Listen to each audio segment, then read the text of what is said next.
In today's video, we are going to discuss anything and everything you need to understand about Spousal Open Work Permit. So please watch the video till the end.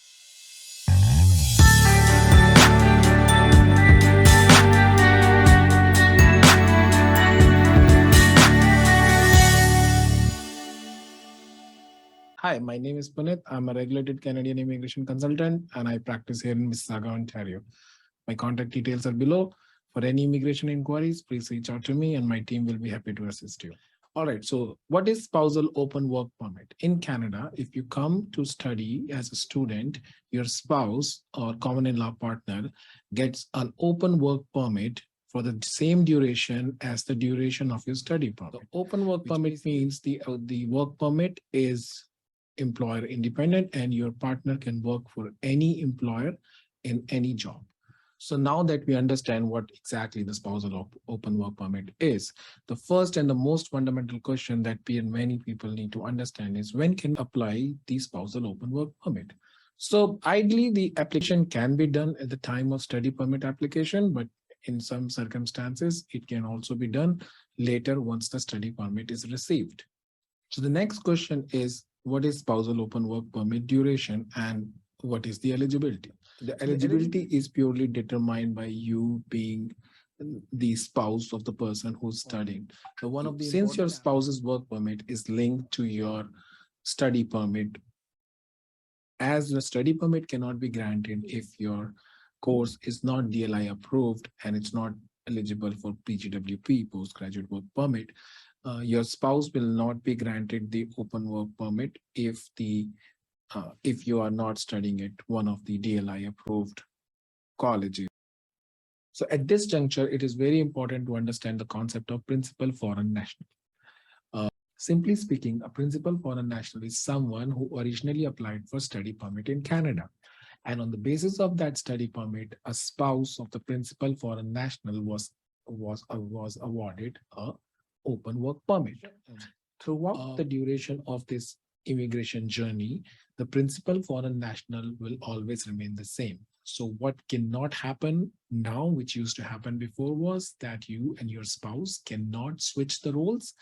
For example, your spouse cannot go on a study permit and thereby you ask for a work permit on top of that study permit, right? So that is something that is not happening anymore. This was a loophole that has been blocked now. Why the Spousal Open Work Permit are rejected? The Spousal Open Work Permit are based primarily on the fact that you have a genuine relationship with your spouse, right? So in immigration terms, we call something called a marriage of convenience. And marriage of convenience means that you enter into the relationship solely for the purpose of migrating to Canada.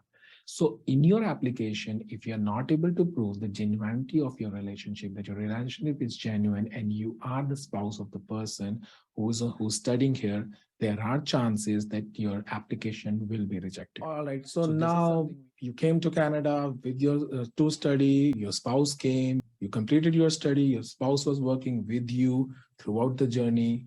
What happens next? So what happens next is pretty interesting. So while your spouse finishes his or her study, your spouse becomes eligible for the postgraduate work permit, given that they were studying at a DLI institute and the course was eligible for PGWP. Now, when your spouse gets a PGWP, you at that time do not get open work permit. Your open work permit, your spousal open work permit can only be applied once your spouse who's on postgraduate work permit has a NOC 0A or B job and it is valid for more than 6 months. So your spouse has the job in a NOC and that's when you need to apply for the dependent work permit, which you will be granted again for the same duration as the duration of your spouse's postgraduate work permit. So I hope today's video clarified all your doubts about the Spousal Open Work Permit. We frequently post videos on Canadian immigration and immigration related matters. If you enjoy our videos, please like, subscribe, or hit the bell icon. Thank you.